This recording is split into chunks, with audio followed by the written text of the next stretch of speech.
सारा जगत एक प्राण को पत्थर बनाने में लगा है। एक हमारा भारतवर्ष एक ऐसा देश है जहां पर एक पत्थर में भी प्राण डालने का हम प्रयास करते हैं। ये हमारी आस्था ही है कि हम अपने श्री राम को भी एक पत्थर में देखते हैं, एक पत्थर में पूजते हैं।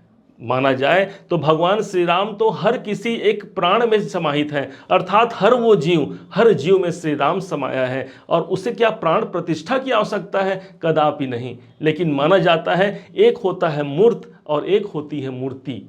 जैसे आप हैं और मैं हूं, हम मूर्त हैं, लेकिन एक मूर्ति है जिसपे जब प्राण प्रतिष्ठा के मंत्र ध्वनि उच्चारित होते हैं तब वह चलायमान होकर के हमारी कामनाओं को सिद्ध करते हैं, अर्थात वो हमारे प्रभु श्री राम के एक स्वरूप बन जाते हैं।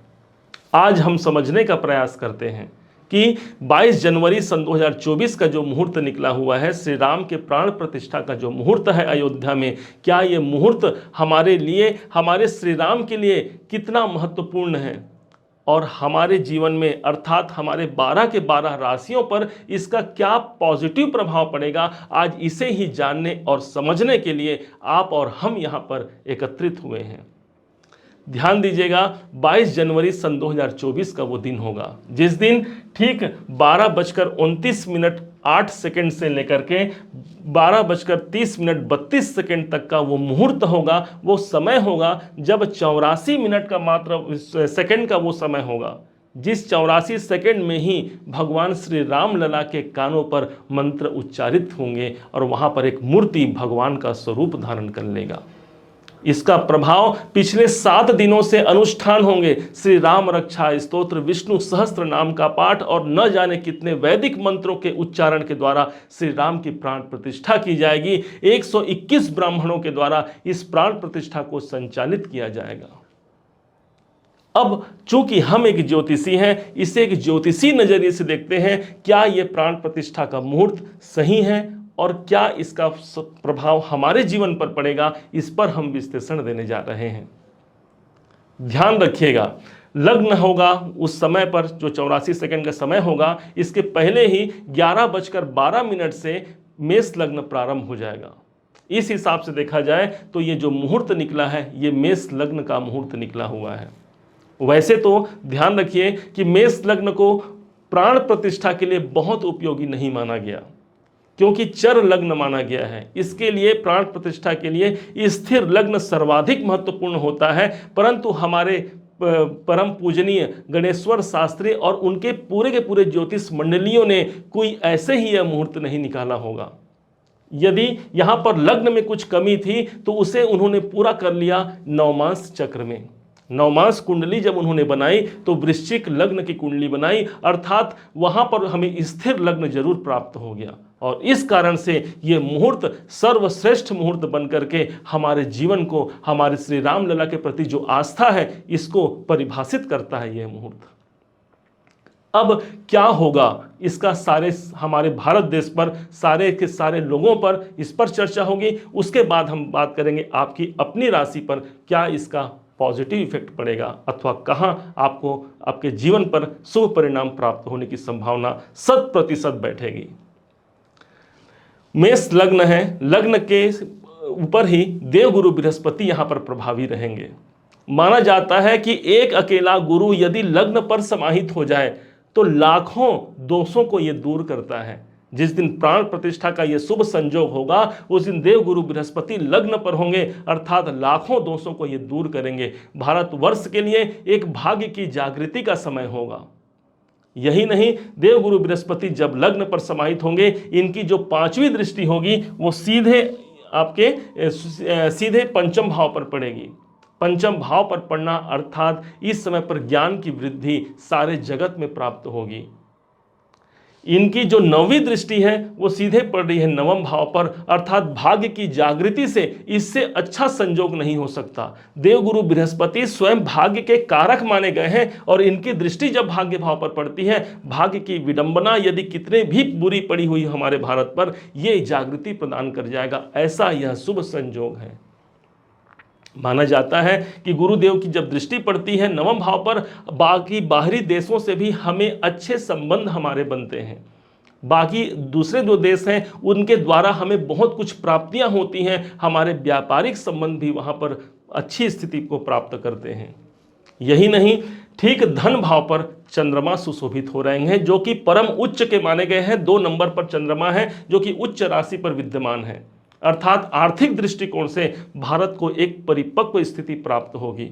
आर्थिक रूप से हम संपन्न बन पाएंगे, धन संपदा भारत पर विराजमान हो पाएगी। ये एक ऐसा मुहूर्त है, भगवान रामलला के आते के साथ ही, प्राण प्रतिष्ठा होते के साथ ही आर्थिक संपन्नता यहाँ पर व्याप्त होती है। दूसरी ओर समझा जाए कि भारतवर्ष की यदि कुंडली देखें तो उस कुंडली के अनुसार वृषभ लग्न की कुंडली है, इनके लिए चंद्रमा ही लग्न पर सुशोभित हो रहे हैं। ऐसा सुंदर मुहूर्त उन्होंने निकाला है कि भारतवर्ष के लिए कहीं पर भी यहाँ पर माइनस की स्थिति नहीं है, सदैव प्लस और सकारात्मक धनात्मक यह संयोग बनता है। जो धनेश होंगे वह स्वयं भाग्य भाव पर होंगे, अर्थात हमें भाग्य से ही धन की प्राप्ति होगी। अब तीसरे भाव को समझ लीजिए। तीसरा भाव अर्थात पराक्रम, हमारे देश में भगवान श्री राम के आने से पराक्रम की वृद्धि इसलिए होगी क्योंकि ये भी यहाँ पर पराक्रम भाव पर बैठे हैं। इनके मतलब इस समय के जो लग्न होंगे उनके तृतीय भाग्य भाव पर होंगे। साहस और परिश्रम दोनों मिल करके एक नए मुकाम को हम हासिल कर पाएंगे अपने देश में। यही नहीं, सुख भाव के स्वामी चंद्रमा धन भाव में है। प्रॉपर्टी के दृष्टिकोण से या कोई बढ़ोतरी के दृष्टिकोण से, जिसे फर्टिलाइजर इत्यादि जो इस क्षेत्र में यदि बढ़ोतरी चाहिए, इन सब क्षेत्रों में हमें सफलता प्राप्त होगी। धन के दृष्टिकोण से, हमारे शांति के दृष्टिकोण से ये जो मुहूर्त है एक बेहद शुभ और परिणामकारी स्थिति ला करके हमारे जीवन में, हम सब भारतवासी के जीवन में दृष्टिगोचर होगा। इस बात को ध्यान रखिएगा। पंचमेश जो होते हैं ये भगवान सूर्य हैं और स्वयं मकर राशि पर ये प्रभाव दिए हुए हैं, अर्थात दशम भाव पर बैठे हैं। मकर संक्रांति का शुभ संयोग प्रारंभ हो चुका है, 14-15 तारीख से प्रारंभ हो जाएगा और उसके बाद ही यह मुहूर्त निकला है, अर्थात सूर्य भगवान केंद्र पर रहेंगे। सत्ता की तरफ से जो सत्ता में, जो राजनीति में है, वहां पर एक सुव्यवस्था कायम हो पाएगा। पंचम भाव शिक्षा के क्षेत्र में हमारा भारतवर्ष उन्नति कर पाएगा। कैरियर के दृष्टिकोण से नए नए कैरियर के, नए नए कर्म क्षेत्र के, नौकरी के नए नए आपको एक योगदान प्राप्त होगा आपके ईश्वरीय कृपा से। इस बात को ध्यान दीजिए। ये होता है सूर्य का दशम भाव पर होना, जो कि पंचमेश भी होते हैं। मानसिक क्रिया इस समय पर पूर्ण होंगे। अब यही को देखा जाए, केतु और राहु को इन्होंने 6ठे और 12वें घर पर दे दिया। विदेशों से जुड़े हुए आयात निर्यात हमारे बढ़ सकते हैं, विदेशों से हमारे संबंध अच्छे बनेंगे और वहां से हम अपने व्यापारिक जो प्रगति है उसको इस समय पर प्राप्त करने की संभावना 100% बैठती है। दूसरी ओर व्यापार को देखें तो व्यापार स्थान के स्वामी शुक्र आपके भाग्य भाव पर हैं। इसका मतलब इस समय पर समस्त जो जीवन होगा, जो हमारा भारतवर्ष होगा, व्यापारिक रिश्ते इनके बहुत मजबूत होंगे। एक नया कुछ निकल करके सामने आएगा, एक नए अवसरों की प्राप्ति होगी। भाग्य भाव पर 3 ग्रह का होना कोई सामान्य नहीं होगा, जिसमें से बुध बुद्धि के कारक हैं, शुक्र धन के कारक हैं और साथ में मंगल देवता साहस के कारक हैं। अर्थात ये सब कुछ इस मुहूर्त में प्राप्त हो रहा है, जो कि अति उत्तम है इस भारत देश के लिए। सूर्य राजा हैं, लग्न केंद्र पर बैठे, दशम भाव पर बैठे हैं। गवर्नमेंट नौकरी के जो प्रयास कर रहे हैं उनके लिए बहुत अनुकूल हो जाएगा। नए नए शासकीय अनुदान यहाँ पर प्राप्त होने की संभावना बढ़ जाती है। अब वहीं पर साक्षात शनिदेव जो कि कर्म के कारक हैं, इनकम भाव लाभ भाव पर सुशोभित हो रहे हैं, अर्थात लाभ की परिपूर्णता इसी गोचर, अर्थात इसी जो मुहूर्त निकला हुआ है, जो कुंडली का मुहूर्त निकला हुआ है श्री रामलला के प्राण प्रतिष्ठा का, हम लाभ को भी प्राप्त कर पाएंगे। लाभ के दृष्टिकोण से, इनकम के दृष्टिकोण से बहुत अनुकूल होगा। शनि देवता कर्म के कारक हैं, कर्म के कारक का इनकम भाव पर होना, अर्थात भारतवर्ष अपने कर्म, अपने मेहनत, अपने प्रयासों के द्वारा अपने अचीव को प्राप्त कर पाएगा। आपके ड्रीम, अपने जो डिजायर इनके हैं, इसको हम प्राप्त कर पाएंगे। कितना बेहद होगा, कितना बेहद शुभ हो गया ये समझिए, ये मुहूर्त जिस समय पर रामलला जी विराजेंगे। अब समझते हैं आपकी अपने राशि के अनुसार इनका क्या प्रभाव होगा। ध्यान से समझिएगा। सबसे पहले हम बात कर लेते हैं मेष राशि के जीवन में इस प्राण प्रतिष्ठा का पॉजिटिव प्रभाव आपके जीवन में क्या पड़ेगा। आपके लगन के स्वामी ही बनते हैं, आपके राशि के स्वामी ही हो गए हैं मंगल, और मंगल की स्थिति भाग्य स्थान पर है। भाग्य के दृष्टिकोण से आपके लिए अनुकूल साबित होगा।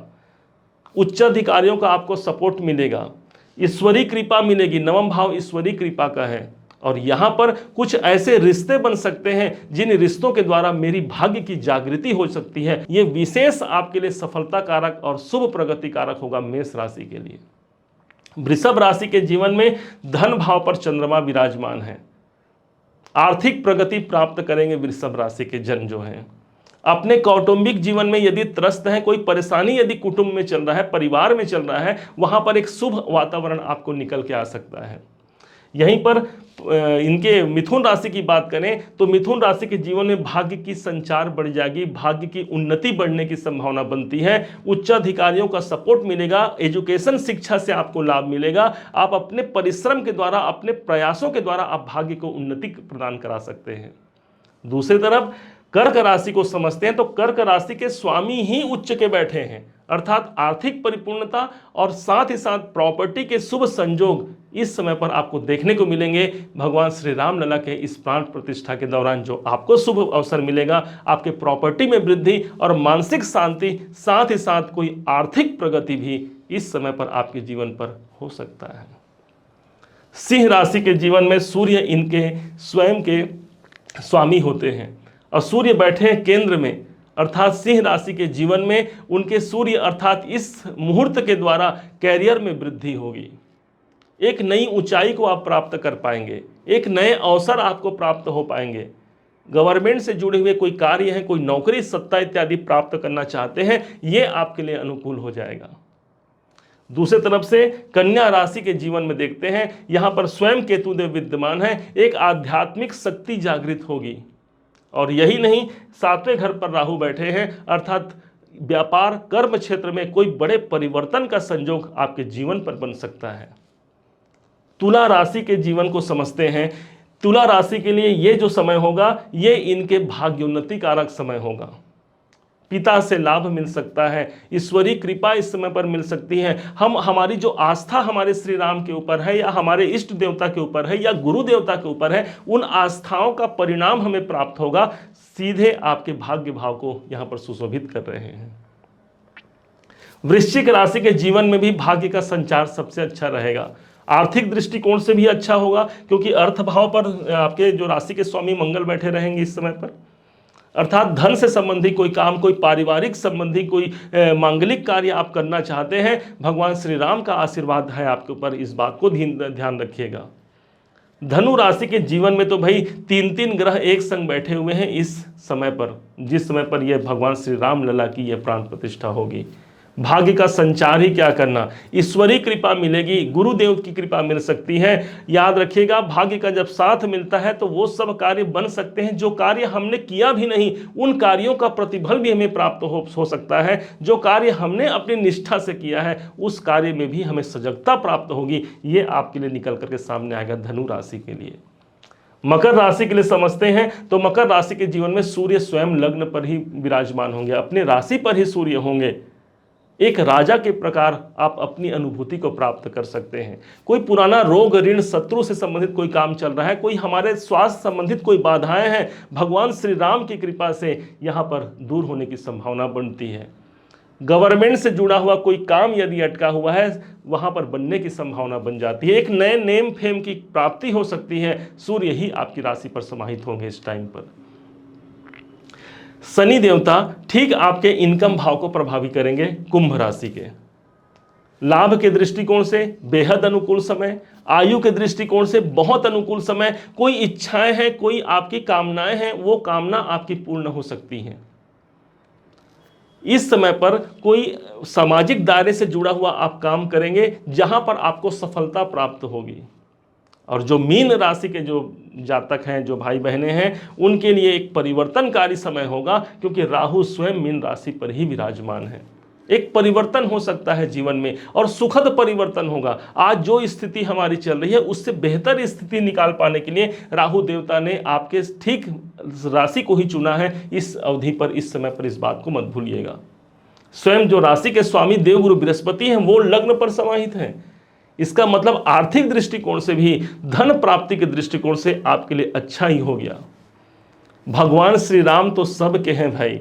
भगवान श्री राम कहते हैं सब मम प्रिय सब मम उपजाए और सब ते अधिक मनुज मोहि भाए। भगवान के लिए तो सब एक समान है और इसी कारण से सबके खाते में, सबके जीवन में भगवान ने कुछ न कुछ सबको प्रदान किया है। क्या करें, क्या हम अपने घर पे उपाय करें? क्या इस समय पर हम अयोध्या जा सकते हैं? तो इतने सारे संख्या में अगर पूरा भारतवर्ष चला जाए ये संभव तो नहीं। हाँ, तो उस स्थिति में अपने घर पर ही रह करके सिर्फ एक मंत्र पढ़ दीजिए। भगवान श्री राम का कोई मंत्र यदि सबसे प्रभावी है वो है सिर्फ और सिर्फ राम। कहाँ न कहूँ मैं नाम बड़ाई, राम न सकई नाम गुण गाई। भगवान श्री राम के नाम में जो महिमा है वो साक्षात भगवान श्री राम में नहीं है। इसलिए इस दिन अपने घर पर ही विचार कीजिए, भगवान का स्मरण कीजिए और मन ही मन भगवान का नाम स्मरण कीजिए, राम राम राम। ये एक ऐसा समय होगा जो हमारे सब के लिए, एक पूरे विश्व के लिए एक बहुत ही सुखद वातावरण लेकर के आएगा। हमारे श्री राम तो सब के हैं भाई और हम भारतवासियों के प्राण में बसते हैं और इसी कारण से ये प्राण प्रतिष्ठा हमारे प्राणों की प्रतिष्ठा होगी और अपने जीवन को हम बहुत ही उन्नत बना पाएंगे। इन्हीं शुभ संकेतों के साथ अब ये वीडियो हम विराम देते हैं। यदि आपको मेरा यह समझाने का प्रयास सार्थक लगा हो, यदि आपको मेरे समझाने का तरीका सार्थक लगा हो, तो हर बार की भांति इस बार भी अपना प्यार भरा लाइक और कमेंट करना मत भूलिएगा। पुनः एक बार फिर आप सभी का दिवस बहुत मंगलमय हो। इन्हीं शुभकामनाओं के साथ जय जय श्री राम।